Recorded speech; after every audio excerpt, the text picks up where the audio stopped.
ಇವತ್ತಿನ ದಿವಸ ಸಮಗ್ರ ಅರ್ಥಶಾಸ್ತ್ರದ 2ನೇ ಅಧ್ಯಾಯ. ಈ 2ನೇ ಅಧ್ಯಾಯದಲ್ಲಿ ನಾವು ಈಗಾಗಲೇ ನಮ್ಮ ರಾಷ್ಟ್ರೀಯ ವರಮಾನವು ಸರಳ ವೃತ್ತಾಕಾರದಲ್ಲಿ ಹೇಗೆ ಚಲಿಸುತ್ತದೆ ಎಂಬುದನ್ನು ಕಳೆದ ತರಗತಿಯಲ್ಲಿ ನಾವು ನೋಡಿದ್ವಿ. ಈಗ ನಾವು ರಾಷ್ಟ್ರೀಯ ವರಮಾನದ ಮಾಪನವನ್ನು ನೋಡೋಣ. ರಾಷ್ಟ್ರೀಯ ವರಮಾನದ ಮಾಪನ, ರಾಷ್ಟ್ರೀಯ ವರಮಾನ ಅಂದರೆ ಏನು ಅಂತ ನಾವು ನೋಡಿದ್ದೀವಿ. ರಾಷ್ಟ್ರೀಯ ವರಮಾನ ಇದ್ದದ್ದು ಸರಳ ಆರ್ಥಿಕತೆಯಲ್ಲಿ ಯಾವ ರೀತಿಯಾಗಿ ಅದು ಚಲಿಸುತ್ತದೆ ಅನ್ನೋದನ್ನು ನಾವು ನೋಡಿದ್ದೀವಿ. ಯಾಕೆಂದರೆ ಆ ಸರಳ ಆರ್ಥಿಕ ವ್ಯವಸ್ಥೆಯಲ್ಲಿ ನಾವು ಒಂದು ಕುಟುಂಬ, ಇನ್ನೊಂದು ಉದ್ಯಮಗಳ ವಲಯ, ಆ ಕುಟುಂಬಗಳಿಂದ ಉದ್ಯಮಗಳ ವಲಯಕ್ಕೆ, ಉದ್ಯಮಗಳ ವಲಯದಿಂದ ಕುಟುಂಬಗಳಿಗೆ ಯಾವ ರೀತಿಯಾಗಿ ರಾಷ್ಟ್ರೀಯ ವರಮಾನ ಇದ್ದದ್ದು ನೋಡಿರಿ ಚಲಾವಣೆಯಾಗುತ್ತದೆ, ಚಲಿಸುತ್ತದೆ ಅನ್ನೋದನ್ನು ನಾವು ನೋಡ್ತಾ ಇದ್ದೀವಿ. ಯಾಕೆಂದರೆ ಆರ್ಥಿಕತೆಯಲ್ಲಿ 2 ವಲಯಗಳು, ಕುಟುಂಬ ವಲಯ ಮತ್ತು ಉದ್ಯಮಗಳ ವಲಯ. ಕುಟುಂಬ ವಲಯ ಏನು ಕೊಡ್ತಾ ಇದೆ? ಕುಟುಂಬ ವಲಯ ನಮಗೆ ಏನು ಕೊಡ್ತಾ ಇದೆ ಅಂತಂದರೆ, ನಮಗೆ ಬೇಕಾಗಿರ್ತಕ್ಕಂಥ ಉತ್ಪಾದನೆಗೆ ಬೇಕಾಗಿರ್ತಕ್ಕಂಥ ಉತ್ಪಾದನಾಂಗಗಳನ್ನು ಕೊಡ್ತಾ ಇದೆ. ಅಂತಂದರೆ ಭೂಮಿ, ಶ್ರಮ, ಬಂಡವಾಳ, ಸಂಘಟನೆ ಇವುಗಳನ್ನ ಕೊಡ್ತಾ ಇದೆ. ಕೆಲಸಕ್ಕೆ ಕಾರ್ಮಿಕರನ್ನು ಕೊಡ್ತಾ ಇದೆ, ಉತ್ಪಾದನೆಗೆ ಭೂಮಿಯನ್ನು ಕೊಡ್ತಾ ಇದೆ, ಬಂಡವಾಳವನ್ನು ಕೊಡ್ತಾ ಇದೆ, ಸಂಘಟನೆಯನ್ನು ಕೊಡ್ತಾ ಇದೆ. ಇವುಗಳನ್ನು ನಮ್ಮ ಕುಟುಂಬ ವಲಯ ಇದ್ದುದು ಔದ್ಯೋಗಿಕ ವಲಯಕ್ಕೆ ಕೊಡ್ತಾ ಹೋಗ್ತಾ ಇರ್ತದೆ. ಅದೇ ರೀತಿಯಾಗಿ ಉದ್ಯೋಗ ವಲಯ ನಮ್ಮ ಕುಟುಂಬದವರಿಗೇನು ಕೊಡ್ತಾ ಇದೆ? ಕುಟುಂಬದವರಿಗೆ ಅಲ್ಲಿ ಕಾರ್ಮಿಕರು ಇರೋದರಿಂದ ನಮ್ಮ ಕುಟುಂಬದಲ್ಲಿ ಬರ್ತಕ್ಕಂಥ ಕಾರ್ಮಿಕರಿಗೆ, ಕೆಲಸಗಾರರಿಗೆ ಕೆಲಸವನ್ನು ಅದೇನು ಮಾಡ್ತದೆ ಅಂದರೆ ಕೊಡ್ತದೆ. ಇದ್ರಿಗೆ ಹೀಗಾಗಿ ಅಲ್ಲಿ ಬರ್ತಕ್ಕಂಥ ವರಮಾನವನ್ನು ಮತ್ತೆ ಅವರು ಔದ್ಯೋಗಿಕ ವಸ್ತುಗಳನ್ನು ಖರೀದಿ ಮಾಡಲಿಕ್ಕೆ ವೆಚ್ಚ ಮಾಡೋದರಿಂದ ನಮ್ಮ ಕುಟುಂಬ ಪಡೆದಂಥ ಎಲ್ಲ ಆದಾಯವು ಮತ್ತೆ ತಮಗೆ ಬೇಕಾದಂಥ ವಸ್ತುಗಳನ್ನು ಖರೀದಿ ಮಾಡೋದಕ್ಕೆ, ಕೊಂಡ್ಕೊಳ್ಳೋದಕ್ಕೆ ಮತ್ತೆ ವಾಪಸ್ ದುಡ್ಡು ಎಲ್ಲಿ ಬರ್ತದೆ ಅಂತಂದರೆ ಔದ್ಯೋಗಿಕ ವಲಯಕ್ಕೆ ಬರ್ತಾ ಇದೆ. ಔದ್ಯೋಗಿಕ ವಲಯದಿಂದ ಕೆಲಸವನ್ನು ಮಾಡಿ ಆದಾಯವನ್ನು ಪಡಿತೀವಿ. ಮತ್ತು ಔದ್ಯೋಗಿಕ ವಲಯದಲ್ಲಿರ್ತಕ್ಕಂಥ ಉತ್ಪನ್ನಗಳನ್ನು ಖರೀದಿ ಮಾಡೋದಕ್ಕೆ, ಜೀವನಾವಶ್ಯಕ ವಸ್ತುಗಳನ್ನು, ಐಷಾರಾಮಿ ವಸ್ತುಗಳನ್ನು, ಸುಖದಾಯಕ ವಸ್ತುಗಳನ್ನು ಖರೀದಿ ಮಾಡೋದಕ್ಕೆ ಮತ್ತೆ ನಾವು ಹಣವನ್ನು ವೆಚ್ಚ ಮಾಡ್ತೀವಿ. ಆ ಹಣ ಪುನಃ ಮತ್ತೆ ಯಾರಿಗೆ ಹೋಗ್ತದೆ ಅಂತಂದರೆ ಔದ್ಯೋಗಿಕ ವಲಯಕ್ಕೆ ಹೋಗ್ತಾ ಇದೆ. ಔದ್ಯೋಗಿಕ ವಲಯದವರು ಮತ್ತೆ ಕಾರ್ಮಿಕರನ್ನು ಕೆಲಸಕ್ಕೆ ನೇಮಿಸಿಕೊಂಡು ಅವರಿಗೆ ಕೆಲಸ ಕೊಡೋ ಸಲುವಾಗಿ ಅವರಿಗೆ ವರಮಾನದ ರೂಪದಲ್ಲಿ ಮತ್ತೆ ಹಣವನ್ನು ಕೊಡ್ತಾ ಹೋಗ್ತಾರೆ. ಹೀಗೆ ಒಂದು ಸಲ ವರಮಾನ ಕುಟುಂಬಕ್ಕೆ ಬರ್ತಾ ಇದೆ, ಕುಟುಂಬದಿಂದ ಮಾಡಿರುವಂಥ ವೆಚ್ಚ ವರಮಾನದ ರೂಪದಲ್ಲಿ ಮತ್ತೆ ಉದ್ಯಮಗಳ ವಲಯಕ್ಕೆ ಹೋಗ್ತಾ ಇದೆ. ಈ ರೀತಿಯಾಗಿ ನಮ್ಮ ವರಮಾನ ಇದ್ದದ್ದು ವೃತ್ತಾಕಾರವಾಗಿ ಚಲಿಸ್ತಾ ಇರೋದನ್ನು ನಾವು ಈಗ ನೋಡಿದ್ದೀವಿ. ಆನಂತರ ನಮ್ಮ ವರಮಾನದ ಅನನ್ಯತೆಗಳನ್ನು ಕೂಡ ನೋಡಿದ್ದೀವಿ. ಆ ಅನನ್ಯತೆಗಳನ್ನು ಕೂಡ ನಿಮ್ಗೆ ಇನ್ನೊಂದು ಸಲ ನೆನಪಿಸ್ಕೊಡ್ತಾ ಇದ್ದೇನೆ. ನಮ್ಮ ರಾಷ್ಟ್ರೀಯ ವರಮಾನದ ಅಥವಾ ಸಮಗ್ರ ಅರ್ಥಶಾಸ್ತ್ರದ ಅನನ್ಯತೆಗಳು ಯಾವುವು ಅಂದರೆ, ಒಟ್ಟು ದೇಶೀಯ ಉತ್ಪನ್ನ, ನಿವ್ವಳ ದೇಶೀಯ ಉತ್ಪನ್ನ, ಒಟ್ಟು ರಾಷ್ಟ್ರೀಯ ಉತ್ಪನ್ನ, ನಿವ್ವಳ ರಾಷ್ಟ್ರೀಯ ಉತ್ಪನ್ನ, ವ್ಯಕ್ತಿಗತ ವರಮಾನ, ವ್ಯಕ್ತಿಗತ ಖರ್ಚು ಮಾಡಬಹುದಾದ ವರಮಾನ, ನಾಮರೂಪಿ ರಾಷ್ಟ್ರೀಯ ವರಮಾನ ಮತ್ತು ನೈಜ ರಾಷ್ಟ್ರೀಯ ವರಮಾನ, ತಲಾ ವರಮಾನ. ಹೀಗೆ ಇವುಗಳ ರೂಪದಲ್ಲಿ ನಾವು ವರಮಾನವನ್ನು ತಿಳ್ಕೊಂಡಿದ್ದೇವೆ. ಇವತ್ತಿನ ದಿವಸ ವಿದ್ಯಾರ್ಥಿಗಳೇ, ನಮ್ಮ ರಾಷ್ಟ್ರೀಯ ವರಮಾನವನ್ನು ಮಾಪನ ಮಾಡುವಂಥ ವಿಧಾನಗಳನ್ನು ನಾವೀಗ ಚರ್ಚೆ ಮಾಡೋಣ. ನಮ್ಮ ರಾಷ್ಟ್ರೀಯ ವರಮಾನವನ್ನು ಮಾಪನ ಮಾಡ್ತಕ್ಕಂಥ ವಿಧಾನಗಳು measurement of national income. National ಇನ್ಕಮನ್ನು ಮೇಜರ್ಮೆಂಟ್ ಮಾಡ್ತಕ್ಕಂಥ, ಲೆಕ್ಕಾಚಾರ ಮಾಡುವಂಥ, ಅಳತೆ ಮಾಡುವಂಥ ವಿಧಾನಗಳು ಯಾವುವು ಅಂತ ಕೇಳಿದರೆ 3 ವಿಧಾನಗಳಲ್ಲಿ ನಮ್ಮ ರಾಷ್ಟ್ರೀಯ ವರಮಾನವನ್ನು ನಾವೇನು ಮಾಡ್ಬೋದು ಅಂದರೆ ಲೆಕ್ಕಾಚಾರವನ್ನು ಮಾಡ್ಬೋದು. ಹಾಗಾದರೆ ಆ 3 ವಿಧಾನಗಳು ಯಾವುವು ನೋಡ್ರಿ. 3 ವಿಧಾನಗಳು ಇಲ್ಲಿ ನೋಡ್ರಿ ವಿದ್ಯಾರ್ಥಿಗಳೇ. ವರಮಾನದ ವಿಧಾನ, ಇನ್ಕಮ್ ಮೆಥಡ್, ವೆಚ್ಚದ ವಿಧಾನ, ಎಕ್ಸ್ಪೆಂಡಿಚರ್ ಮೆಥಡ್, ಉತ್ಪನ್ನದ ವಿಧಾನ, ಪ್ರೊಡಕ್ಟ್ ಮೆಥಡ್. ಹೀಗೆ ನಮ್ಮ ರಾಷ್ಟ್ರೀಯ ವರಮಾನವನ್ನು ನಾವು ಯಾವ ರೂಪದಲ್ಲಿ, ಯಾವ ವಿಧಾನದಲ್ಲಿ ನಾವು ಅವುಗಳನ್ನು ಮಾಪನ ಮಾಡ್ಬೋದು ಅಂತಂದರೆ ವರಮಾನದ ವಿಧಾನ. ಹಾಗಾದರೆ ವರಮಾನದ ವಿಧಾನ ಅಂದರೆ ಏನು? ವರಮಾನದ ವಿಧಾನದ ಮೂಲಕ ರಾಷ್ಟ್ರೀಯ ವರಮಾನವನ್ನು ನಾವೇನು ಮಾಡಬೇಕು ಅಂದರೆ ಲೆಕ್ಕಾಚಾರ ಮಾಡಬೇಕು. ಅಂದರೆ ಒಂದು ದೇಶದಲ್ಲಿ ವರಮಾನ ಯಾರಿಗೆ ಬರ್ತದೆ, ಯಾರಿಂದ ಯಾರಿಗೆ ಬರ್ತದೆ, ಯಾರು ವರಮಾನವನ್ನು ಪಡಿತಾರೆ, ಆ ವರಮಾನಗಳು ಯಾವುವು ಅನ್ನೋದನ್ನು ನಾವಿಲ್ಲಿ ಅರ್ಥ ಮಾಡ್ಕೋಬೇಕು. ಅಂದರೆ ಆ ವರಮಾನದ ಮುಖಾಂತರ ಅವರೆಲ್ಲರ ವರಮಾನವನ್ನು ನಾವು ಕೂಡಿಸಿದರೆ ಅದುವೇ ರಾಷ್ಟ್ರೀಯ ವರಮಾನವಾಗಿ ನಮಗೆ ಗೊತ್ತಾಗುತ್ತದೆ. ಹಾಗಾದರೆ ಆ ವರಮಾನಗಳು ಯಾವುವು? ವರಮಾನಗಳು ಯಾವುವು ಅಂತಂದರೆ ಉತ್ಪಾದನಾಂಗಗಳು ಪಡೆಯುತ್ತಿರುವಂಥ ವರಮಾನ. ನಮ್ಮ ಉತ್ಪಾದನಾಂಗಗಳು ಉತ್ಪಾದನೆಯಲ್ಲಿ ಭಾಗವಹಿಸಿದ್ದಕ್ಕಾಗಿ ಅವೇನು ಪಡ್ಕೊಳ್ತವೆ ಅಂದರೆ ವರಮಾನವನ್ನು ಪಡ್ಕೊಳ್ತೇವೆ. ವರಮಾನವನ್ನು ಪಡೆದುಕೊಳ್ಳೋದರಿಂದ ಆ ವರಮಾನವನ್ನು ನಾವೇನು ಮಾಡಬೇಕು ಹೇಳ್ರಿ? ಕೂಡಿಸಬೇಕು. ಆ 4 ಉತ್ಪಾದನಾಂಗಗಳು ನೋಡ್ರಿ ಉತ್ಪಾದನೆ ಮಾಡುವಾಗ ತಾವು ಪಡೆದುಕೊಂಡಂಥ ವರಮಾನವನ್ನು ನಾವು ಸಂಗ್ರಹಿಸಿದರೆ ಆ ಸಂಗ್ರಹಿಸಿರ್ತಕ್ಕಂಥ ಒಟ್ಟು ಮೌಲ್ಯ ರಾಷ್ಟ್ರೀಯ ವರಮಾನ ಅಂತ ಪರಿಗಣಿಸಲ್ಪಡ್ತದೆ. ಈಗ ನೋಡ್ರಿ, ನಾವು ಭೂಮಿ, ಶ್ರಮ, ಬಂಡವಾಳ, ಸಂಘಟನೆ, ಇವು 4 ಏನು ಉತ್ಪಾದನಾಂಗಗಳು. ಈ 4 ಉತ್ಪಾದನಾಂಗಗಳು ಉತ್ಪಾದನೆಯಲ್ಲಿ ತೊಡಗಿಸಿಕೊಂಡಾಗ, ಉತ್ಪಾದನೆಯಲ್ಲಿ ಭಾಗವಹಿಸಿದಾಗ ಅವು ತಾವು ಮಾಡಿರುವಂಥ ಕೆಲಸಕ್ಕೆ ಪ್ರತಿಫಲವಾಗಿ ಏನನ್ನು ಪಡೆದುಕೊಳ್ಳುತ್ತವೆ ಅಂದರೆ ಆದಾಯವನ್ನು ಪಡೆದುಕೊಳ್ಳುತ್ತವೆ. ಇವುಗಳ ಆದಾಯವನ್ನು ಕೂಡಿಸಿ ತಿಳಿದುಕೊಳ್ಳುವಂತಹ ವರಮಾನವೇ ವರಮಾನದ ವಿಧಾನದ ಮೂಲಕ ನಾವು ಕಂಡುಕೊಳ್ಳುವಂಥ ಆದಾಯ ಅಂತ ನಾವು ಅದನ್ನು ಹೇಳ್ತೀವಿ ನೋಡಿ. ಹಾಗಾದರೆ ವರಮಾನದ ವಿಧಾನ ಅಂತಂದರೆ ವೃತ್ತಾಕಾರದ ಪರಿಚಲನೆ ಅಧ್ಯಯನದಲ್ಲಿ ನಾವು ತಿಳ್ಕೊಂಡಿದ್ದೀವಲ್ಲ, ಅದೇ ವರಮಾನ. ಹಾಗಾದರೆ ಈಗ ನಾವಿಲ್ಲಿ 4 ವರಮಾನಗಳನ್ನು ಸೇರಿಸಬೇಕು. ಹಾಗಾದರೆ ಭೂಮಿಯ ವರಮಾನ ಯಾವುದು? ಗೇಣಿ. ಶ್ರಮದ ವರಮಾನ ಯಾವುದು? ಕೂಲಿ. ಬಂಡವಾಳದ ವರಮಾನ ಯಾವುದು? ಬಡ್ಡಿ. ಸಂಘಟನೆಯ ವರಮಾನ ಯಾವುದು? ಲಾಭ. ಹಾಗಾದರೆ ನೋಡ್ರಿ, ಗೇಣಿ, ಕೂಲಿ, ಬಡ್ಡಿ, ಲಾಭ ಇವುಗಳ ಒಟ್ಟು ಮೌಲ್ಯವನ್ನು ನಾವು ಸೇರಿಸಿದರೆ ಬರುವಂತಹ ಮೌಲ್ಯವೇ ರಾಷ್ಟ್ರೀಯ ವರಮಾನ ಅಂತ ನಾವು ಅದನ್ನು ಹೇಳ್ತೀವಿ. ಇದಕ್ಕೆ ನಾವೇನಂತೀವಿ ಅಂದರೆ ವರಮಾನದ ವಿಧಾನ ಅಂತ ಕರಿತೀವಿ. ವರಮಾನದ ವಿಧಾನ ಅಂತಂದರೆ ಉತ್ಪಾದನಾಂಗಗಳು ತಾವು ಪಡೆದುಕೊಳ್ಳುವಂಥ ವರಮಾನದ ಮೌಲ್ಯವನ್ನು ನಾವು ಸಂಗ್ರಹಿಸಿದಾಗ ದೊರೆಯುವಂಥ ವರಮಾನವೇ ವರಮಾನದ ವಿಧಾನದ ಮೂಲಕ ಕಂಡುಕೊಂಡಿರುವಂಥ ವರಮಾನ. ಹಾಗಾದರೆ ನಾವಿಲ್ಲಿ ವರಮಾನವನ್ನು ಹೇಗೆ ಹಿಡಬೇಕು? ವರಮಾನ ಕಂಡುಹಿಡಬೇಕಾದ್ರೆ ನೋಡ್ರಿ, ನಾವಿನ್ನು ಪರಿಗಿಸ್ಬೇಕಲ್ರಿ. ನೋಡ್ರಿ, ಅಂದರೆ GDP ಇದೇ ರಾಷ್ಟ್ರೀಯ ವರಮಾನ ಅಥವಾ ರಾಷ್ಟ್ರೀಯ ವರಮಾನ ಅಂತ ನಾವು ಇದನ್ನು ಹೇಳ್ತೀವಿ, GDP. ಅದಕ್ಕೆ GDP ಅಂತಂದರೆ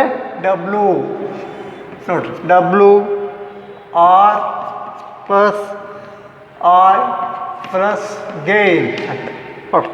ಅಂದರೆ ಇಲ್ಲಿ ಕೂಲಿ,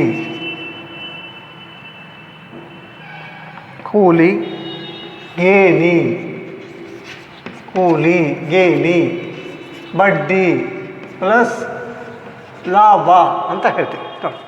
ಗೇಣಿ, ಕೂಲಿ ಪ್ಲಸ್ ಬಡ್ಡಿ, ಲಾಭ. ವೇಜಸ್, ರೆಂಟ್, ಇಂಟ್ರೆಸ್ಟ್, ಗೈನ್ ನೋಡಿ, ಲಾಭ ಅಂತ. ಅಂದರೆ ಈ 4 ಏನ್ರಿ ಅಂತಂದರೆ ಉತ್ಪಾದನಾಂಗಗಳು ಪಡಿತಕ್ಕಂಥ ವರಮಾನ. ಇವುಗಳ ವರಮಾನವನ್ನು ಕೂಡಿಸಿದ್ರೆ ಅದೇ ಏನಾಗ್ತದಪ್ಪ ಅಂತಂದರೆ ರಾಷ್ಟ್ರೀಯ ವರಮಾನ. ನೋಡ್ರಿ, ಕೂಲಿ ಒಂದು ವರ್ಷಕ್ಕೆ ನಾವು 1000 ಕೋಟಿ ನೋಡ್ರಿ, 1000 ಕೋಟಿ. ಗೇಣಿ 1000 ಕೋಟಿ ನೋಡ್ರಿ, 1000 ಕೋಟಿ. ಬಡ್ಡಿ 1000 ಕೋಟಿ. ಲಾಭ 2000 ಕೋಟಿ. ಇವೆಲ್ಲವೂ ಕೋಟಿಗಳಲ್ಲಿವೆ, ಕೋಟಿ ಅಂತ ಹೇಳ್ಬೋದು, ಕೋಟಿಗಳಲ್ಲಿವೆ. ಹಾಗಾದರೆ ಈ 4 ಮೌಲ್ಯವನ್ನು ನಾವು ಕೂಡಿಸಿದ್ರೆ ನಮಗೆ ರಾಷ್ಟ್ರೀಯ ವರಮಾನ ಗೊತ್ತಾಗ್ತದೆ ರೀ. ನೋಡಿ, ಕೂಲಿ, ಗೇಣಿ, ಬಡ್ಡಿ, ಲಾಭ ಇವುಗಳ ಮೌಲ್ಯವನ್ನು ಸೇರಿಸಬೇಕು.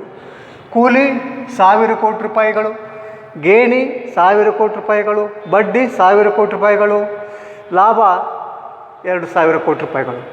ಕೂಲಿ ಕಾರ್ಮಿಕರ ವರಮಾನ, ಗೇಣಿ ಭೂಮಿಯ ವರಮಾನ, ಬಡ್ಡಿ ಬಂಡವಾಳದ ವರಮಾನ, ಲಾಭ ನಮ್ಮ ಸಂಘಟನೆಯ ವರಮಾನ.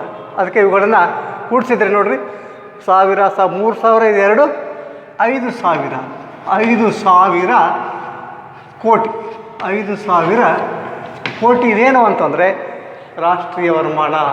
ಹಾಗಾದರೆ 5000 ಕೋಟಿ ಯಾವ ಮೂಲಕ ಕಂಡುಹಿಡಿದಿರುವಂಥ ರಾಷ್ಟ್ರೀಯ ವರಮಾನ ಅಂತಂದರೆ ವರಮಾನದ ವಿಧಾನದ ಮೂಲಕ ನಾವು ಕಂಡುಕೊಂಡಿರ್ತಕ್ಕಂಥ ರಾಷ್ಟ್ರೀಯ ವರಮಾನ. ಅದಕ್ಕೆ ಇಲ್ಲಿ ಕೂಲಿ, ಗೇಣಿ, ಬಡ್ಡಿ ಮತ್ತು ಲಾಭಗಳ ಮೌಲ್ಯವನ್ನು ನಾವು ಸಂಗ್ರಹಿಸೋದ್ರಿಂದ ರಾಷ್ಟ್ರೀಯ ವರಮಾನವನ್ನು ನಾವೇನು ಮಾಡ್ಬೋದು ಅಂತಂದರೆ ಕಂಡುಹಿಡಿಬೋದು. ನೋಡಿರಿ, ಈಗ ಗೊತ್ತಾಯ್ತಲ್ಲ ತಮಗೆ. ಜಿ ಡಿ ಪಿ ಅಂತಂದರೆ ನೋಡಿರಿ ರಾಷ್ಟ್ರೀಯ ವರಮಾನ. ಜಿ ಡಿ ಪಿ ಅಂತಂದ್ರೆ ಏನು? ರಾಷ್ಟ್ರೀಯ ವರಮಾನ. ನೋಡಿರಿ, ರಾಷ್ಟ್ರೀಯ ವರಮಾನ. ಇವುಗಳ ರಾಷ್ಟ್ರೀಯ ವರಮಾನ ಅಂದರೆ ಇವು ವರಮಾನಗಳನ್ನು ಕಂಡುಹಿಡಿಯೋದ್ರ ಮೂಲಕ ನಾವು ರಾಷ್ಟ್ರೀಯ ವರಮಾನವನ್ನು ನಾವೇನು ಮಾಡ್ಬೋದು ಅಂತಂದರೆ ತಿಳ್ಕೊಳ್ಳಿಕ್ಕೆ ಸಾಧ್ಯ ಆಗ್ತದೆ.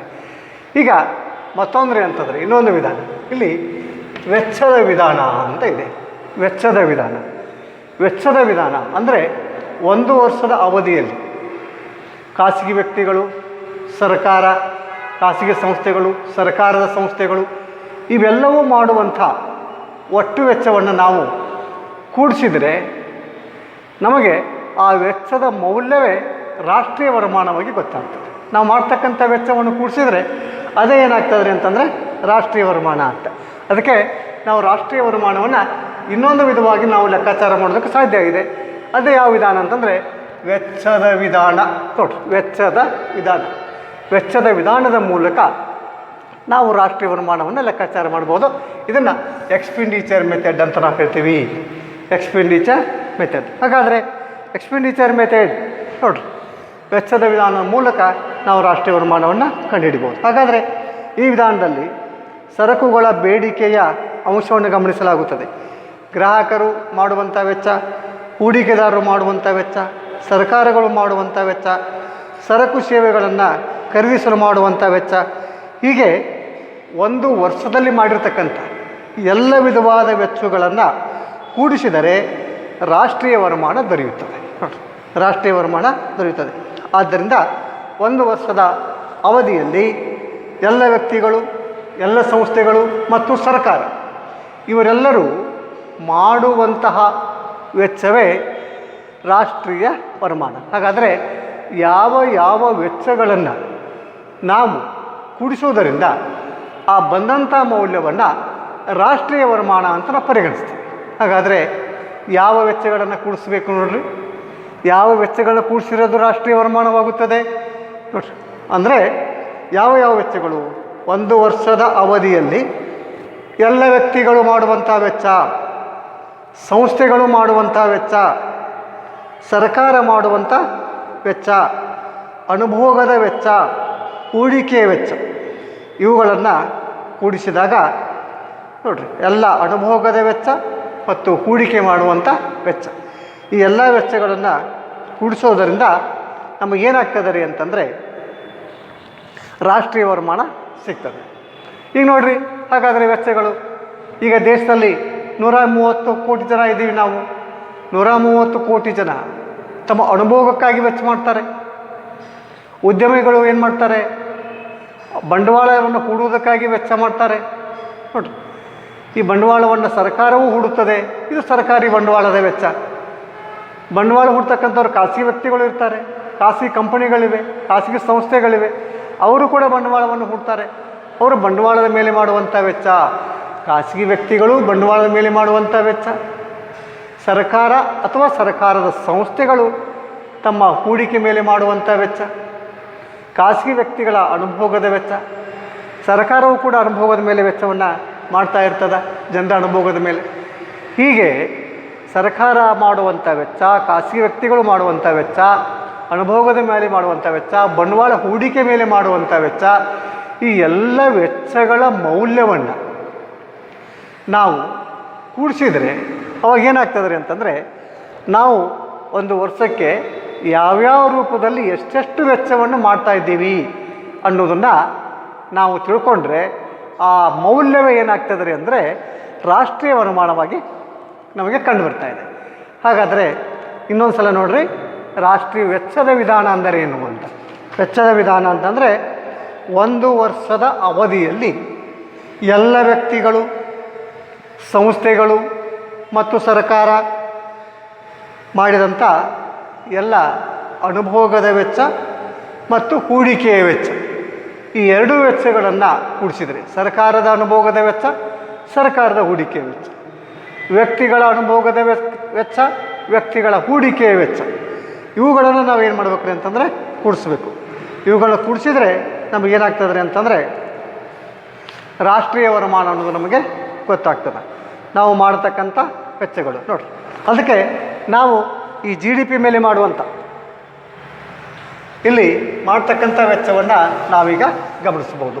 ಈಗ ನೋಡಿರಿ, ಇಲ್ಲಿ ನೋಡಿರಿ, ವೆಚ್ಚದ ವಿಧಾನದಲ್ಲಿ ವೆಚ್ಚಗಳು ಅದನ್ನು ನಾವು ರಾಷ್ಟ್ರೀಯ ಆದಾಯ ಇಜಿಕಲ್ ಟು ಅಂದರೆ GDP equal to C plus I plus G plus net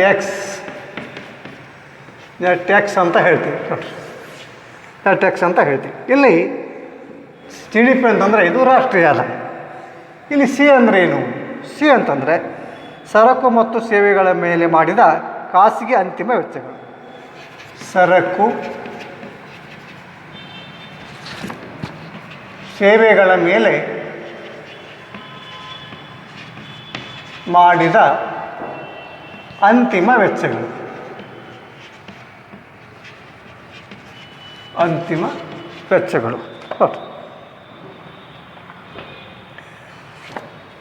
ವೆಚ್ಚಗಳು ಅಂದರೆ ಇವು ಖಾಸಗಿ ವೆಚ್ಚಗಳು ಅಂತ ಹೇಳ್ತೀವಿ. ಖಾಸಗಿ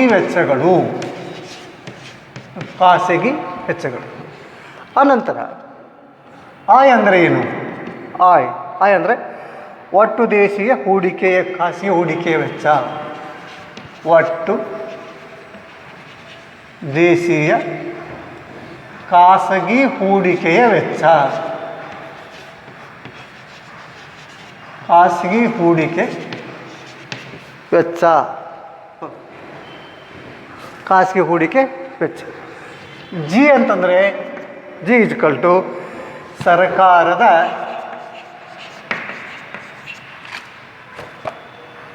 ಅಂತಿಮ ಅನುಭೋಗ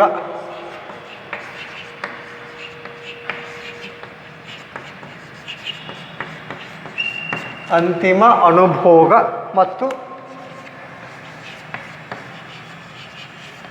ಹೂಡಿಕೆ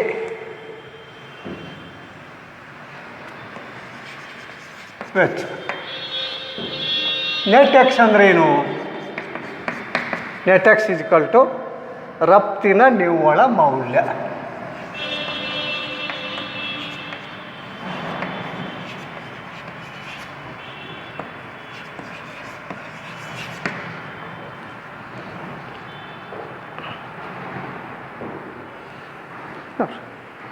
ರಫ್ತಿನ ನಿವ್ವಳ ಮೌಲ್ಯ. ಇವುಗಳ ಮೌಲ್ಯವನ್ನು ನಾವು ಕೂಡಿಸ್ಬೇಕು. ಇವುಗಳ ಮೌಲ್ಯವನ್ನು ಕೂಡಿಸಿದರೆ ನಮಗೆ ಮಾಡುವಂಥ, ಈಗ ನೋಡಿರಿ, ಸರಕು ಸೇವೆಗಳ ಮೇಲೆ ಮಾಡಿದಂಥ ವೆಚ್ಚ. ಸರಕು ಸೇವೆಗಳು ಇದ್ದ ನೋಡಿರಿ, ಸರಕು ಸೇವೆಗಳ ಮೇಲೆ ಮಾಡಿದಂಥ ಖಾಸಗಿ ವೆಚ್ಚಗಳು. ಖಾಸಗಿ ವ್ಯಕ್ತಿಗಳು, ಖಾಸಗಿ ಸಂಸ್ಥೆಗಳು ಏನು ಮಾಡ್ತಾವ್ರೆ ಅಂತಂದರೆ ತಮ್ಮ ಸರಕು ಸೇವೆಗಳ ಮೇಲೆ ಮಾಡಿದಂಥ ವೆಚ್ಚ, ಸರಕನ್ನು ಕೊಳ್ಳುವುದಕ್ಕಾಗಿ, ಸೇವೆಗಳನ್ನು ಕೊಳ್ಳುವುದಕ್ಕಾಗಿ ಖಾಸಗಿ ವ್ಯಕ್ತಿಗಳು ಮಾಡಿರ್ತಕ್ಕಂಥ ವೆಚ್ಚಗಳು, ಇವಕ್ಕೆ ನಾವು ಖಾಸಗಿ ವೆಚ್ಚಗಳು ಅಂತ ಕರಿತೀವಿ. ಆಯ್ ಅಂತಂದರೆ ಇನ್ವೆಸ್ಟ್ಮೆಂಟ್, ಇದು ಹೂಡಿಕೆ. ಹೂಡಿಕೆ ಅಂದರೆ ಯಾರು? ಖಾಸಗಿ ಕಂಪ್ನಿಗಳಾಗಿರ್ಬೋದು, ಖಾಸಗಿ ವ್ಯಕ್ತಿಗಳಾಗಿರ್ಬೋದು. ಹೀಗೆ ಖಾಸಗಿ ವ್ಯಕ್ತಿ, ಖಾಸಗಿ ಸಂಸ್ಥೆ, ಖಾಸಗಿ ಕಂಪನಿಗಳು ಮಾಡುವಂಥ ವೆಚ್ಚವನ್ನು ನಾವು ಆಯ್ ಅಂತ ಕರಿತೀವಿ. ಇನ್ವೆಸ್ಟ್ಮೆಂಟ್ ಒಟ್ಟು ದೇಶೀಯ ಖಾಸಗಿ ಹೂಡಿಕೆ ವೆಚ್ಚ. ದೇಶದಲ್ಲಿ ಖಾಸಗಿ ಕಂಪನಿಗಳು, ಖಾಸಗಿ ವ್ಯಕ್ತಿಗಳು ಹೂಡಿಕೆ ಮಾಡುವಂಥ, ಹೂಡಿಕೆ ಅಂದರೆ ಏನು? ಇನ್ವೆಸ್ಟ್ಮೆಂಟ್ ಮಾಡೋದು ಅಂದರೆ ಉತ್ಪಾದನೆಗೋಸ್ಕರ ಹಣವನ್ನು ತೊಡಗಿಸುವುದಕ್ಕೆ ಹೂಡಿಕೆ ಅಂತ ಕರೀತಾರೆ. ಸಾಮಾನ್ಯ ಹೂಡಿಕೆ ಅಂದರೆ ಏನು? ಉತ್ಪಾದನೆಗೋಸ್ಕರ ಹಣವನ್ನು ವ್ಯಯ ಮಾಡುವುದಕ್ಕೆ ಹೂಡಿಕೆ ಅಂತ ಕರೀತಾರೆ. ಉದಾಹರಣೆಗೆ ತಗೊಳ್ರಿ, ನಾವೊಂದು ಸಕ್ಕರೆ ಕಾರ್ಖಾನೆಯನ್ನು ಕಟ್ತಾ ಇದ್ದೀವಿ ಅಂತ ಇಟ್ಕೊಳ್ರಿ, ಖಾಸಗಿ ಸಕ್ಕರೆ ಕಾರ್ಖಾನೆ. ಒಂದು ಖಾಸಗಿ ಸಕ್ಕರೆ ಕಾರ್ಖಾನೆಯನ್ನು ಕಟ್ಟೋದಕ್ಕೆ ನಾವು 450 ಕೋಟಿ ರೂಪಾಯಿ ಖರ್ಚು ಮಾಡ್ತಾ ಇದ್ದೀವಿ ಅಂದರೆ ನಾವು 450 ಕೋಟಿ ರೂಪಾಯಿ ನಾವು ಏನು ಮಾಡ್ತಾ ಇದ್ದೀವಿ? ಇಲ್ಲಿ ಹೂಡಿಕೆಯನ್ನು ಮಾಡ್ತಾ ಇದ್ದೀವಿ. ಯಾವುದರಲ್ಲಿ ಹೂಡಿಕೆ? ಸಕ್ಕರೆ ಕಾರ್ಖಾನೆಯನ್ನು ಕಟ್ಟುವುದಕ್ಕೆ ಹೂಡಿಕೆಯನ್ನು ಮಾಡ್ತಾ ಇದ್ದೀವಿ. ಹೀಗೆ ಉತ್ಪಾದನೆಗೋಸ್ಕರ ಹಣವನ್ನು ವೆಚ್ಚ ಮಾಡುವುದಕ್ಕೆ ಹೂಡಿಕೆ, ಇನ್ವೆಸ್ಟ್ಮೆಂಟ್ ಅಂತ ಕರೀತಾರೆ. ಇಲ್ಲಿ ಖಾಸಗಿ ವ್ಯಕ್ತಿಗಳು ಮಾಡುವಂಥ ವೆಚ್ಚ, ಒಟ್ಟು ದೇಶೀಯ ಖಾಸಗಿ ಹೂಡಿಕೆಯ ವೆಚ್ಚ. ಇನ್ನು ಜಿ ಅಂದರೆ ಏನು? ಜಿ ಅಂತಂದರೆ ಸರ್ಕಾರದ ಅಂತಿಮ ಅನುಭೋಗ ಮತ್ತು ಹೂಡಿಕೆಯ ಮೇಲಿನ ವೆಚ್ಚ. ಅಂದರೆ ಸರ್ಕಾರ ಕೂಡ ಅನುಭೋಗದ ಮೇಲೆ ಮತ್ತು ಹೂಡಿಕೆ ಮೇಲೆ ಸರ್ಕಾರ ಕೂಡ ಏನು ಮಾಡ್ತಾ ಇದ್ದಾರೆ ಅಂದರೆ ಅನುಭೋಗ ಮತ್ತು ಹೂಡಿಕೆ ಮೇಲೆ ವೆಚ್ಚವನ್ನು ಮಾಡ್ತಾ ಇರ್ತದೆ. ಅಂದರೆ ಸರ್ಕಾರವು ಕೂಡ ತನ್ನ ದೇಶದ ಪ್ರಜೆಗಳಿಗೆ ಬೇಕಾಗತಕ್ಕಂಥ ಅನುಭೋಗದ ವಸ್ತುಗಳನ್ನು ಉತ್ಪಾದನೆ ಮಾಡೋದಕ್ಕಾಗಿ ವೆಚ್ಚವನ್ನು ಮಾಡ್ತದೆ. ಕೊಳ್ಳೋದಕ್ಕಾಗಿ ಮಾಡ್ಬೋದು, ಉತ್ಪಾದನೆ ಮಾಡೋದಕ್ಕಾಗಿ ವೆಚ್ಚಗಳನ್ನು ಮಾಡ್ತಾ ಇರ್ಬೋದು. ಇದು ಸರ್ಕಾರ ಮಾಡುವಂಥ ವೆಚ್ಚ. ಆಮೇಲೆ ಸರ್ಕಾರ ಹೂಡಿಕೆ ಮಾಡ್ಬೋದು. ಸರ್ಕಾರ ಕೂಡ ಸರ್ಕಾರಿ ಕಾರ್ಖಾನೆಗಳು ಕಟ್ಬೋದು, ಶಾಲೆಗಳು, ಕಾಲೇಜುಗಳು, ರಸ್ತೆಗಳು, ಬಸ್ಸುಗಳು, ಹೀಗೆ ಸರ್ಕಾರದ ಸಾರ್ವಜನಿಕ ಆಸ್ತಿಗಳನ್ನು ಅಭಿವೃದ್ಧಿಪಡಿಸೋದಕ್ಕಾಗಿ ಸರ್ಕಾರ ಮಾಡುವಂಥ ವೆಚ್ಚ. ಸಾರ್ವಜನಿಕ ಆಸ್ತಿಗಳನ್ನು ಜನರ ಕಲ್ಯಾಣಕ್ಕಾಗಿ ಸರ್ಕಾರ ಮಾಡುವಂಥ ಈ ಸಾರ್ವಜನಿಕ ವೆಚ್ಚಗಳಿಗೆ ನಾವೇನಂತೀವಿ ಅಂತಂದರೆ ಸರ್ಕಾರದ ಹೂಡಿಕೆ ಅಂತ ಕರಿತೀವಿ. ಉದಾಹರಣೆಗೆ ತಗೊಳ್ರಿ, ಸರ್ಕಾರ ಈಗ 300 ಕಿಲೋಮೀಟರ್ ರಾಷ್ಟ್ರೀಯ ಹೆದ್ದಾರಿಯನ್ನು ಹಾಕ್ತಾ ಇದೆ ಈ ತಿಂಗಳಲ್ಲಿ ಅಂತ ಇಟ್ಕೊಳ್ಳಿ. ಅಲ್ಲಿ ನಾವು ರಾಷ್ಟ್ರೀಯ ಹೆದ್ದಾರಿಯನ್ನು ಹಾಕೋದಕ್ಕೆ 300 ಕಿಲೋಮೀಟರ್ ಹಾಕೋದಕ್ಕೆ 900 ಕೋಟಿ ರೂಪಾಯಿಯನ್ನು ಸರ್ಕಾರ ಏನು ಮಾಡ್ತದೆ, ವೆಚ್ಚವನ್ನು ಮಾಡ್ತದೆ. ಹಾಗಾದರೆ 300 ಕಿಲೋಮೀಟರ್ ರಾಷ್ಟ್ರೀಯ ಹೆದ್ದಾರಿಯನ್ನು ನಿರ್ಮಾಣ ಮಾಡೋದಕ್ಕಾಗಿ ಸರ್ಕಾರ ಮಾಡ್ತಕ್ಕಂಥ 900 ಕೋಟಿ ರೂಪಾಯಿಗಳೇನಿವೆಯಲ್ಲ ಅದೇನು ಅಂದರೆ ಸರ್ಕಾರದ ಹೂಡಿಕೆ. ಸರ್ಕಾರವು ವಿಮಾನಗಳನ್ನು ಕೊಳ್ಳೋದಕ್ಕಾಗಿ ನೋಡ್ರಿ 10,000 ಕೋಟಿ ರೂಪಾಯಿಗಳನ್ನ ಖರ್ಚು ಮಾಡಿದೆ. ಇದು ಯಾವ ಹೂಡಿಕೆ? ಸರ್ಕಾರದ ಹೂಡಿಕೆ. ಸರ್ಕಾರವು ನೋಡ್ರಿ ಯೂನಿವರ್ಸಿಟಿಗಳನ್ನು ಕಟ್ಟುವುದಕ್ಕಾಗಿ 10,000 ಕೋಟಿ ರೂಪಾಯಿಗಳನ್ನು ಖರ್ಚು ಮಾಡಿದೆ. ಇದು ಯಾವ ಹೂಡಿಕೆ? ಇದು ಸರ್ಕಾರದ ಹೂಡಿಕೆ. ಹೀಗೆ ಸರ್ಕಾರ ಇದ್ದದ್ದು ಕೃಷಿ, ಕೈಗಾರಿಕೆ, ವ್ಯಾಪಾರ, ವಾಣಿಜ್ಯ, ವಿದ್ಯುತ್ ಉತ್ಪಾದನೆ, ರಸ್ತೆಗಳು, ವಾಹನಗಳು, ಸಾರಿಗೆ, ಸಂಪರ್ಕ ಇವುಗಳನ್ನು ಅಭಿವೃದ್ಧಿಪಡಿಸೋದಕ್ಕಾಗಿ ಸರ್ಕಾರ ಪ್ರತಿ ವರ್ಷ ಏನು ಮಾಡ್ತಾ ಇದ್ದಾರೆ ಅಂತಂದರೆ ಹೂಡಿಕೆಯನ್ನು ಮಾಡ್ತಾ ಇರ್ತಾರೆ. ಇಂಥ ಸರ್ಕಾರದ ಹೂಡಿಕೆ, ಸರ್ಕಾರದ ಅನುಭೋಗ ಅಂತಂದರೆ ಜನರಿಗೋಸ್ಕರವಾಗಿ ಅನುಭೋಗದ ಸರಕುಗಳನ್ನು ಉತ್ಪಾದನೆ ಮಾಡ್ತಕ್ಕಂಥ ನೋಡ್ರಿ ಸರ್ಕಾರದ ಅನುಭೋಗದ ಸರಕುಗಳನ್ನು ಉತ್ಪಾದನೆ ಮಾಡುವುದಕ್ಕೆ ಮಾಡತಕ್ಕಂಥ ವೆಚ್ಚ. ಇವುಗಳಿಗೆ ನಾವೇನಂತೀವಿ ಅಂದರೆ ಸರ್ಕಾರದ ಅಂತಿಮ ಅನುಭೋಗದ ವೆಚ್ಚ ಮತ್ತು ಹೂಡಿಕೆ ಅಂತ. ಇನ್ನು ನೆಟ್ ಟ್ಯಾಕ್ಸ್ ಅಂತಂದ್ರೆ ರಫ್ತಿನ ನಿವ್ವಳ ಮೌಲ್ಯ. ಅಂದರೆ ನಾವು ಒಂದು ದೇಶಕ್ಕೆ ರಫ್ತು ಮಾಡಿದಾಗ ಆಮದುಗಳನ್ನು ಕಳೆದು ನಿವ್ವಳವಾದಂಥ ರಫ್ತು ಮೌಲ್ಯ ಏನು ಉಳಿತದಲ್ಲ ಅದಕ್ಕೆ ನಾವೇನಂತೀವಿ ಅಂದರೆ ನಿವ್ವಳ ರಫ್ತು ಮೌಲ್ಯ ಅಂತ ಕರಿತೀವಿ. ನೋಡಿರಿ, ಇವುಗಳ 4 ಮೌಲ್ಯವನ್ನು ನಾವೇನು ಮಾಡ್ಬೇಕ್ರಿ ಅಂತಂದರೆ ಕೂಡಿಸ್ಬೇಕು. 4 ಮೌಲ್ಯವನ್ನು ಕೂಡಿಸೋದರಿಂದ ನಮಗೆ ಒಟ್ಟು ಆದಾಯ ಏನಾಗ್ತದೆ ಅಂತಂದರೆ ಗೊತ್ತಾಗ್ತದೆ. ಉದಾಹರಣೆಗೆ ನೋಡಿರಿ, ಇಲ್ಲಿ ಸಿ ಎಷ್ಟಿದೆ? 100 ಕೋಟಿ ಅಂತ ಇಟ್ಕೊಟ್ರಿ. ಸಿ ಎಷ್ಟಿದೆ ನೋಡಿರಿ? 100 ಕೋಟಿ. ಸಿ ಅಂದ್ರೇನು? ಸರಕು ಸೇವೆ ಅನುಭವದ ಮೇಲೆ ಮಾಡುವಂತಕ್ಕಂಥ ನೋಡಿರಿ ಅಂತಿಮ ವೆಚ್ಚಗಳ ಖಾಸಗಿ ವೆಚ್ಚ ಸಿ. ಐ ಎಷ್ಟಿದೆ? ಐ 100 ಕೋಟಿ ಅಂತ ಇಟ್ಕೊಡ್ರಿ. 100 ಕೋಟಿ ಅಂತ. ಜಿ ಸರ್ಕಾರದ ಅಂತಿಮ ಅನುಭವದ ಮತ್ತು ಹೂಡಿಕೆ ಮೇಲಿನ ವೆಚ್ಚ. ಜಿ ಎಷ್ಟಿದೆ ಅಂತಂದರೆ ನೋಡಿರಿ 200 ಕೋಟಿ ಅಂತ ಇಟ್ಕೊಳ್ಳೋದು. 200 ಕೋಟಿ ಅಂತ ಇಟ್ಕೊಳ್ಳೋದು. ಪ್ಲಸ್ ನೆಟ್ ಟ್ಯಾಕ್ಸ್ ರಫ್ತು ಎಷ್ಟಿದೆ ಅಂತಂದರೆ ನೋಡಿರಿ 200 ಕೋಟಿ ಅಂತ ಇಟ್ಕೊಳ್ಳಿ. 200 ಕೋಟಿ ಅಂತ ಇಟ್ಕೊಳ್ಳಿ. ಹಾಗಾದರೆ ಇವುಗಳನ್ನು ನಾವು ಕೂಡಿಸ್ಬೇಕಲ್ಲ. ನೋಡಿರಿ 100 ಕೋಟಿ. ಸಿ 100 ಕೋಟಿ, ಐ 100 ಕೋಟಿ, ಜಿ 200 ಕೋಟಿ, ನೆಟ್ ಟ್ಯಾಕ್ಸ್ 200 ಕೋಟಿ.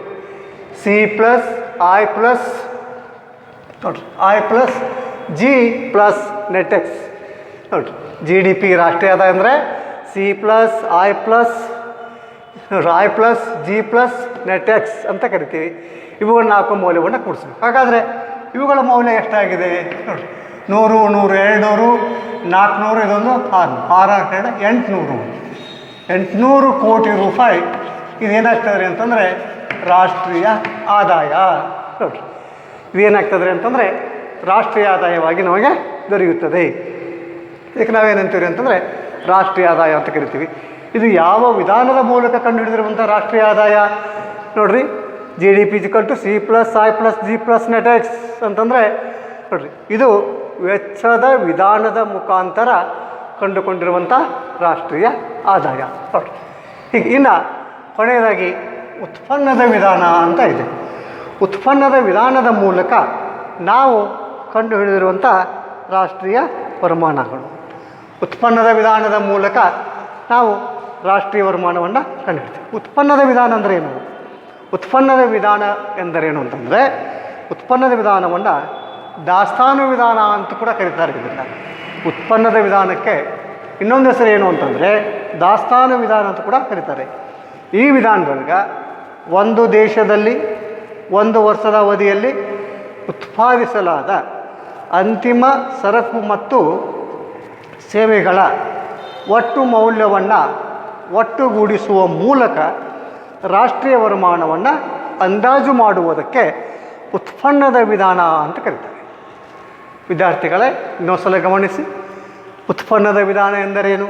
ಉತ್ಪನ್ನದ ವಿಧಾನ ಅಂದರೆ ಒಂದು ದೇಶದಲ್ಲಿ ಒಂದು ವರ್ಷದಲ್ಲಿ ಉತ್ಪಾದಿಸಲಾದಂಥ ಅಂತಿಮ ಸರಕು ಮತ್ತು ಸೇವೆಗಳ ಒಟ್ಟು ಮೌಲ್ಯವನ್ನು ಒಟ್ಟುಗೂಡಿಸುವ ಮೂಲಕ ರಾಷ್ಟ್ರೀಯ ಆದಾಯವನ್ನು ಅಂದಾಜು ಮಾಡಿದರೆ ಅದನ್ನು ಉತ್ಪನ್ನದ ವಿಧಾನವೆಂದು ಕರೆಯುತ್ತಾರೆ. ಅಂದರೆ ಇಲ್ಲಿ ಏನಾಗ್ತದೆ ಅಂತಂದರೆ, ಉತ್ಪನ್ನದ ವಿಧಾನದಲ್ಲಿ ನಾವು ಯಾವ ಮೌಲ್ಯವನ್ನು ಲೆಕ್ಕ ಹಾಕುತ್ತೇವೆ ಅಂತಂದರೆ, ಒಂದು ವರ್ಷದ ಅವಧಿಯಲ್ಲಿ ಉತ್ಪಾದಿಸಲಾಗಿರ್ತಕ್ಕಂಥ ಅಂತಿಮ ಸರಕುಗಳ ಮೌಲ್ಯ, ಅಂತಿಮ ಸೇವೆಗಳ ಮೌಲ್ಯ. ಹೀಗೆ ಅಂತಿಮ ಮೌಲ್ಯವನ್ನು ಮಾತ್ರ ಪರಿಗಣಿಸಬೇಕು, ನಡುವಿನ ಮೌಲ್ಯಗಳನ್ನು ಪರಿಗಣಿಸಬಾರ್ದು. ಏಕೆಂದರೆ ಅಲ್ಲಿ ಹೆಚ್ಚಾಗ್ತಾ ಹೋಗ್ತಾ ಇರ್ತೈತೆ. ಅದಕ್ಕೆ ಯಾವಾಗಲೂ ರಾಷ್ಟ್ರೀಯ ವರಮಾನವನ್ನು ಲೆಕ್ಕಾಚಾರ ಮಾಡುವಾಗ ನಾವು ಅಂತಿಮ ಸರಕು ಮತ್ತು ಸೇವೆಗಳ ಮೌಲ್ಯವನ್ನು ಮಾತ್ರ ಪರಿಗಣಿಸಬೇಕು. ಇಲ್ಲಿ ನೋಡಿರಿ, ಉತ್ಪನ್ನದ ವಿಧಾನದಲ್ಲಿ ನಾವು ಯಾವ ಮೌಲ್ಯಗಳನ್ನು ಪರಿಗಣಿಸಿ ಅವುಗಳನ್ನು ಕೂಡಿಸಿದರೆ ನಮಗೆ ರಾಷ್ಟ್ರೀಯ ವರಮಾನ ತಿಳಿಯುತ್ತದೆ, ಅದು ನಮಗೆ ಗೊತ್ತಾಗುತ್ತದೆ ಅಂತಂದರೆ, ಉತ್ಪನ್ನ ವಿಧಾನದಲ್ಲಿ ಒಂದು ವರ್ಷದ ಅವಧಿಯಲ್ಲಿ ಉತ್ಪಾದಿಸಲಾದ ಅಂತಿಮ ಸರಕುಗಳ ಮೌಲ್ಯ ಅಧಿಕ್ ಸೇವೆಗಳ ಮೌಲ್ಯ, ಅಂತಿಮ ಸರಕುಗಳ ಮೌಲ್ಯ, ಅಂತಿಮ ಸೇವೆಗಳ ಮೌಲ್ಯ, ಇವೆರಡನ್ನು ನಾವು ಕೂಡಿಸೋದರಿಂದ ನಮಗೇನು ಗೊತ್ತಾಗ್ತದೆ ಅಂತಂದರೆ ರಾಷ್ಟ್ರೀಯ ವರಮಾನ ಗೊತ್ತಾಗುತ್ತದೆ. ಹಾಗಾದರೆ ಈ ರಾಷ್ಟ್ರೀಯ ವರಮಾನ ಅಂತಿಮ ಸರಕುಗಳ ಮೌಲ್ಯ ಮತ್ತು ಅಂತಿಮ ಸೇವೆಗಳ ಮೌಲ್ಯ. ಈಗ ಒಂದು ವರ್ಷದ ಅವಧಿಯಲ್ಲಿ ನಾವು ಎಷ್ಟು ನೋಡ್ರಿ, ಅಂತಿಮ ಸರಕು, ಅಂತಿಮ ಸರಕುಗಳ ಮೌಲ್ಯ, ಅಂತಿಮ ಸರಕುಗಳ ಮೌಲ್ಯ ಅಧಿಕ್ ಅಂತಿಮ ಸೇವೆಗಳ ಮೌಲ್ಯ, ಅಂತಿಮ ಸೇವೆಗಳ ಮೌಲ್ಯ. ಈ ಎರಡೂ ಮೌಲ್ಯವನ್ನು ನಾವು ಕೂಡಿಸೋದರಿಂದ ಉತ್ಪನ್ನದ ವಿಧಾನದ ಮೂಲಕ ನಾವು ರಾಷ್ಟ್ರೀಯ ವರಮಾನವನ್ನು ಕಂಡುಹಿಡಬೇಕು. ಎಷ್ಟು ಅಂತಿಮ ವಸ್ತುಗಳನ್ನು ಉತ್ಪಾದನೆ ಮಾಡಿದ್ದೇವೆ, ಎಷ್ಟು ಅಂತಿಮ ಸೇವೆಗಳನ್ನು ನಾವು ಉತ್ಪಾದನೆ ಮಾಡಿದ್ದೇವೆ, ಅವುಗಳನ್ನು ಯಾವ ಬೆಲೆಯಲ್ಲಿ ಮಾರಾಟ ಮಾಡಿದ್ದೇವೆ, ಹೀಗೆ ನಾವು ಎಷ್ಟು ಸರಕುಗಳನ್ನು ಉತ್ಪನ್ನ ಮಾಡಿದ್ದೇವೆ, ಎಷ್ಟು ಸೇವೆಗಳನ್ನು ಉತ್ಪನ್ನ ಮಾಡಿದ್ದೇವೆ, ನಾವು ಉತ್ಪನ್ನ ಮಾಡಿರುವಂಥ ಅಂತಿಮ ಸರಕುಗಳ ಮೌಲ್ಯ, ಅಂತಿಮ ಸೇವೆಗಳ ಮೌಲ್ಯ, ಇವೆರಡರ ಮೌಲ್ಯವನ್ನು ನಾವು ಕೂಡಿಸಿದರೆ ಬರುವುದೇ ರಾಷ್ಟ್ರೀಯ ವರಮಾನ. ಇದನ್ನೇ ನಾವೇನೆಂದು ಕರೆಯುತ್ತೇವೆ, ಉತ್ಪನ್ನದ ವಿಧಾನದ ಮೂಲಕ ಕಂಡುಹಿಡಿದಿರುವಂಥ ರಾಷ್ಟ್ರೀಯ ವರಮಾನ ಅಂತ ನಾವು ಅದನ್ನು ಕರಿತೀವಿ. ಈಗ ನೋಡಿರಿ, ಅಂತಿಮ ಸರಕುಗಳ ಮೌಲ್ಯ, ಈಗ ಉದಾಹರಣೆಗೆ ತೊಗೊಳ್ರಿ, 2020 ಇಸ್ವಿಯಲ್ಲಿ ಅಂತ ಇಟ್ಕೊಡ್ರಿ. 2020 ಇಸ್ವಿಯಲ್ಲಿ ನಾವು ಅಂತಿಮ ಸರಕುಗಳು ಎಷ್ಟು ಉತ್ಪಾದನೆ ಮಾಡಿದ್ದೇವೆ? ಇಟ್ಕಲ್ಟು 10,000 ಕೋಟಿ ಮೌಲ್ಯ, 10,000 ಕೋಟಿ ಕೊಡ್ರಿ, 10,000 ಕೋಟಿ, 10,000 ಕೋಟಿ ಮೌಲ್ಯದ ಅಂತಿಮ ಸರಕುಗಳು ನಾವೇನು ಮಾಡಿದ್ದೇವೆ? ಉತ್ಪಾದನೆಯನ್ನು ಮಾಡಿದ್ದೇವೆ ಭಾರತ ದೇಶದಲ್ಲಿ ಅಂತ ಇಟ್ಕೊಳ್ಳಿ. ಸುಮ್ಮನೆ ಉದಾಹರಣೆ. ಅಂತಿಮ ಸೇವೆಗಳ ಮೌಲ್ಯ ಎಷ್ಟಿದೆ? ಅಂತಿಮ ಸೇವೆಗಳ ಮೌಲ್ಯ 30,000 ಕೋಟಿ, 30,000 ಕೋಟಿ, 30,000 ಕೋಟಿ. ಹಾಗಾದರೆ ನಾವು ಉತ್ಪನ್ನದ ವಿಧಾನದ ಮೂಲಕ ರಾಷ್ಟ್ರೀಯ ವರಮಾನವನ್ನು ಪರಿಗಣಿಸುವಾಗ, ಅವುಗಳನ್ನು ಲೆಕ್ಕಾಚಾರ ಮಾಡುವಾಗ ಇವೆರಡರ ಮೌಲ್ಯವನ್ನು ಕೂಡಿಸ್ಬೇಕು. ಇಲ್ಲಿ ನೋಡಿರಿ, ಪ್ಲಸ್, ಹೌದಲ್ರಿ ಅಂತಂದರೆ ಇಲ್ಲಿ ಅಂತಲ್ಲ, ಪ್ಲಸ್ ಮಾಡಿದರೆ ಇದು 10,000 ಕೋಟಿ, 30,000 ಕೋಟಿ, ನಾವು ಕೂಡಿಸಿದ ಎಷ್ಟ್ರಿ ಅಂತಂದರೆ 40,000 ಕೋಟಿ. 40,000 ಕೋಟಿ ಮೌಲ್ಯದ ಅಂತಿಮ ಸರಕುಗಳನ್ನು, ಅಂತಿಮ ಸೇವೆಗಳನ್ನು 2020 ಇಸ್ವಿಯಲ್ಲಿ ನಾವು ಉತ್ಪನ್ನ ಮಾಡಿದ್ದೇವೆ. ಅದಕ್ಕೆ ನಾವೀಗ 40,000 ಕೋಟಿ ಏನಾಯಿತು ಅಂತಂದರೆ ಉತ್ಪನ್ನದ ವಿಧಾನದ ಮೂಲಕ 2020 ಇಸ್ವಿಯಲ್ಲಿ ನಾವು ತಿಳಿದುಕೊಂಡಿರ್ತಕ್ಕಂಥ ಕಂಡು ಹಿಡಿದಿರುವಂಥ ರಾಷ್ಟ್ರೀಯ ವರಮಾನ. ಹೀಗೆ ನಾವು ರಾಷ್ಟ್ರೀಯ ವರಮಾನವನ್ನು ಏನು ಮಾಡ್ಬೋದು ಅಂತಂದರೆ 3 ವಿಧಾನಗಳ ಮುಖಾಂತರ ಲೆಕ್ಕಾಚಾರವನ್ನು ಮಾಡ್ಬೋದು. ವಿದ್ಯಾರ್ಥಿಗಳೇ, ಇದು ಪರೀಕ್ಷಾ ದೃಷ್ಟಿಯಿಂದ ಒಂದು ಒಳ್ಳೆಯ ಪ್ರಶ್ನೆಯಾಗಿದೆ. ಈ 3 ವಿಧಾನಗಳನ್ನು ಅವ್ರು ಪರೀಕ್ಷೆಗಳಲ್ಲಿ ಕೇಳ್ತಾರೆ. ರಾಷ್ಟ್ರೀಯ ವರಮಾನವನ್ನು ಮಾಪನ ಮಾಡುವಂಥ ವಿಧಾನಗಳು ಯಾವುವು? ಇದು 4 ಅಂಕದ ಪ್ರಶ್ನೆ. ರಾಷ್ಟ್ರೀಯ ವರಮಾನದ ಮಾಪನ ಮಾಡುವ ವಿಧಾನಗಳು ಯಾವುವು ಅಂತಂದರೆ, ರಾಷ್ಟ್ರೀಯ ವರಮಾನವನ್ನು ಲೆಕ್ಕಾಚಾರ ಮಾಡುವಂಥ 3 ವಿಧಾನಗಳು ಅವೇ: ವರಮಾನದ ವಿಧಾನದ ಮೂಲಕ ರಾಷ್ಟ್ರೀಯ ವರಮಾನವನ್ನು ಲೆಕ್ಕಾಚಾರ ಮಾಡುವಂಥ ಒಂದು ವಿಧಾನ, ವೆಚ್ಚದ ವಿಧಾನದ ಮೂಲಕ ರಾಷ್ಟ್ರೀಯ ವರಮಾನವನ್ನು ಲೆಕ್ಕಾಚಾರ ಮಾಡುವಂಥ ಒಂದು ವಿಧಾನ, ಉತ್ಪನ್ನದ ವಿಧಾನದ ಮೂಲಕ ರಾಷ್ಟ್ರೀಯ ವರಮಾನವನ್ನು ಲೆಕ್ಕಾಚಾರ ಮಾಡುವಂಥ ವಿಧಾನ. ಹೀಗೆ ಈ 3 ವಿಧಾನಗಳ ಮೂಲಕ ನಾವು ರಾಷ್ಟ್ರೀಯ ವರಮಾನವನ್ನು ಲೆಕ್ಕಾಚಾರ ಮಾಡುತ್ತೇವೆ. ಈ 3 ವಿಧಾನಗಳನ್ನು ನಾವು ಕಲ್ತ್ಕೊಂಡಿರ್ಬೇಕು. ಅದಕ್ಕೆ ವರಮಾನದ ವಿಧಾನ, ವೆಚ್ಚದ ವಿಧಾನ, ಉತ್ಪನ್ನದ ವಿಧಾನ, ಹೀಗೆ ಇವುಗಳಲ್ಲಿ ನಾವು ನೋಡ್ರಿ ಅದಕ್ಕೆ ಹೇಳ್ಬೋದ್ರಿ C+I+G+ ನೆಟ್ ಎಕ್ಸ್ ಅಂತ ಹೇಳ್ತೀವಿ. ಇಲ್ಲಿ ಅಂತಿಮ ಸರಕುಗಳ ಮೌಲ್ಯ, ಅಂತಿಮ ಸೇವೆಗಳ ಮೌಲ್ಯ ನಾವುಗಳನ್ನು ಕರಿತೀವಿ. ಅನಂತರ ವರಮಾನದ ವಿಧಾನ, ಯಾರರ ವರಮಾನ, ಉತ್ಪಾದನಾಂಗಗಳ ವರಮಾನದ ವಿಧಾನ, ಉತ್ಪಾದನಾಂಗಗಳ ವರಮಾನವನ್ನು ನಾವು ಕೂಡಿಸುವಂಥದ್ದು ಅಂತ ನಾನು ಈಗಾಗಲೇ ನಿಮಗೆ ಹೇಳಿದ್ದೇನೆ. ಹೀಗೆ ಅಲ್ಲಿ ಗೇಣಿ, ಕೂಲಿ, ಬಡ್ಡಿ, ಲಾಭ ಅದರ ಮೌಲ್ಯವನ್ನು ಸೇರಿಸ್ಬೇಕ್ರಿ. ಇಲ್ಲಿ ನೋಡಿರಿ C+I+G+ ನೆಟ್ ಎಕ್ಸ್ ಇವುಗಳ ಮೌಲ್ಯವನ್ನು ನಾವಿಲ್ಲಿ C+I+G+ net X, CIG net X, C+I+G+ net X ಇವುಗಳ ಮೌಲ್ಯವನ್ನು ಕೂಡಿಸಿದರೆ ಇದು ನಮಗೆ ವೆಚ್ಚದ ವಿಧಾನದ ಮೂಲಕ ರಾಷ್ಟ್ರೀಯ ವರಮಾನ ಗೊತ್ತಾಗುತ್ತದೆ. ಅಲ್ಲಿ ಉತ್ಪನ್ನದ ವಿಧಾನದಲ್ಲಿ ಈ 2ರ ಮೌಲ್ಯವನ್ನು ನಾವು ಕೂಡಿಸಬೇಕು. ಅಂತಿಮ ಸರಕುಗಳ ಮೌಲ್ಯ ಅಧಿಕ ಅಂತಿಮ ಸೇವೆಗಳ ಮೌಲ್ಯ. ಹೀಗೆ ಒಂದು ವರ್ಷ ಅವಧಿಯಲ್ಲಿ ನಾವು ಉತ್ಪಾದಿಸಲಾಗಿರ್ತಕ್ಕಂಥ ಅಂತಿಮ ಸರಕು ಸೇವೆಗಳ ಮೌಲ್ಯ ಇವೆರಡನ್ನು ಕೂಡಿಸಿದರೆ ನಮಗೆ ಉತ್ಪನ್ನದ ವಿಧಾನದ ಮೂಲಕ ಕಂಡು ಹಿಡಿದಿರುವಂಥ ರಾಷ್ಟ್ರೀಯ ವರಮಾನ ನಮಗೆ ಗೊತ್ತಾಗುತ್ತದೆ. ಹೀಗೆ ರಾಷ್ಟ್ರೀಯ ವರಮಾನವನ್ನು ನಾವು ಕಂಡು ಹಿಡಿಬೇಕಾದ್ರೆ, ಲೆಕ್ಕಾಚಾರ ಮಾಡಬೇಕಾದ್ರೆ ಈ 3 ವಿಧಾನಗಳನ್ನು ನಾವು ಬಳಸಿಕೊಳ್ಳುತ್ತೇವೆ. ಅದಕ್ಕೆ ಈ 3 ವಿಧಾನಗಳು ಅತ್ಯಂತ ಮುಖ್ಯ ಹಾಗೂ ಪರೀಕ್ಷಾ ದೃಷ್ಟಿಯಿಂದಲೂ ಕೂಡ ಇವು ಬಹಳ ಮುಖ್ಯವಾಗಿರುವುದರಿಂದ ಇದನ್ನು ನಾವು ಒಳ್ಳೆಯ ರೀತಿಯಲ್ಲಿ ಬರೆದು ಓದಿ ಇದನ್ನು ರೂಢಿಸಿಕೊಳ್ಳುವುದರಿಂದ ಹೆಚ್ಚಿನ ಅಂಕವನ್ನು ಪಡೆಯೋದಕ್ಕೆ ಅನುಕೂಲವಾಗುತ್ತದೆ. ಮುಂದಿನ ತರಗತಿಯಲ್ಲಿ ಮತ್ತೊಂದು ಟಾಪಿಕನ್ನು ನಿಮ್ಮ ಜೊತೆಗೆ ಚರ್ಚೆ ಮಾಡ್ತೀನಿ. ಇವತ್ತಿನ ದಿವಸ ನೋಡಿ, ಈ ತರಗತಿಗೆ ಇವತ್ತು ವಿರಾಮ ಹೇಳೋಣ. ಮತ್ತು ಮುಂದಿನ ತರಗತಿಯಲ್ಲಿ ಹೊಸ ಟಾಪಿಕನ್ನು ಪ್ರಾರಂಭಿಸ್ತೇನೆ. ವಿದ್ಯಾರ್ಥಿಗಳಿಗೆ ಧನ್ಯವಾದಗಳು.